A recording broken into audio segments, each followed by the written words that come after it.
नारायण, मैं हूं नारद मुनि, जिसकी वीणा हर लोक की कहानियों से गूंजती है। और आज मैं सुनाऊंगा आपको एक ऐसी कहानी जो है परम शक्ति की और सर्वोच्च न्याय की, भगवान विष्णु की अमर लीला कहानी, उनके 10 अवतारों की।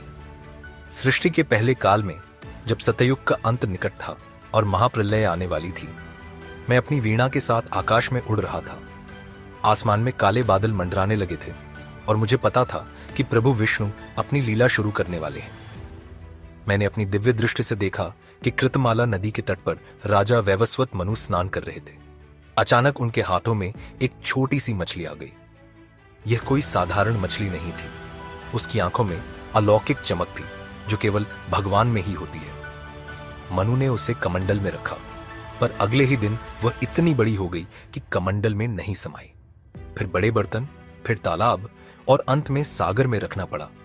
मैं मुस्कुराया, क्योंकि मुझे पता था कि वह मछली स्वयं श्री विष्णु थे। सागर में जाते ही वह मछली पर्वत से भी विशाल हो गई।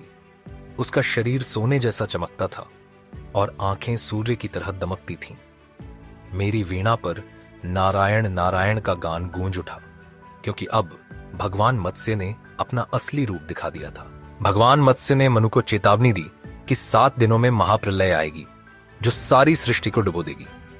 एक विशाल नाव बनाकर उसमें सभी प्राणियों के बीच सप्तर्षियों और वेदों को रखना आवश्यक था। मैं तुरंत उड़कर सभी आर्षि मुनियों तक यह संदेश पहुंचाने लगा।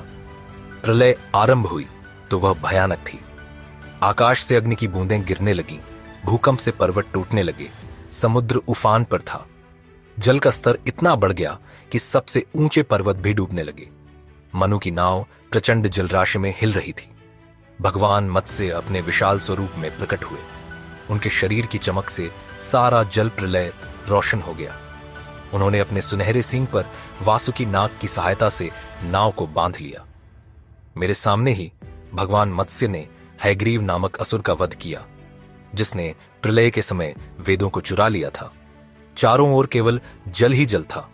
भगवान मत्स्य नाव को खींचते हुए उत्तर दिशा की ओर ले चले, जहां हिमालय का उच्चतम शिखर अभी भी जल से ऊपर था। रास्ते में उन्होंने मनु और सप्तर्षियों को ब्रह्म विद्या का गूढ़ ज्ञान और नई सृष्टि के लिए दिव्य निर्देश दिए। प्रलय समाप्त हुई, धरती फिर से उभर आई। मनु ने नई सृष्टि की रचना की। इस तरह भगवान विष्णु ने अपने पहले अवतार मत्स्य रूप में सृष्टि के ज्ञान और प्राणियों की रक्षा की। आगे क्या होगा देखने के लिए लाइक, सब्सक्राइब और कमेंट करें।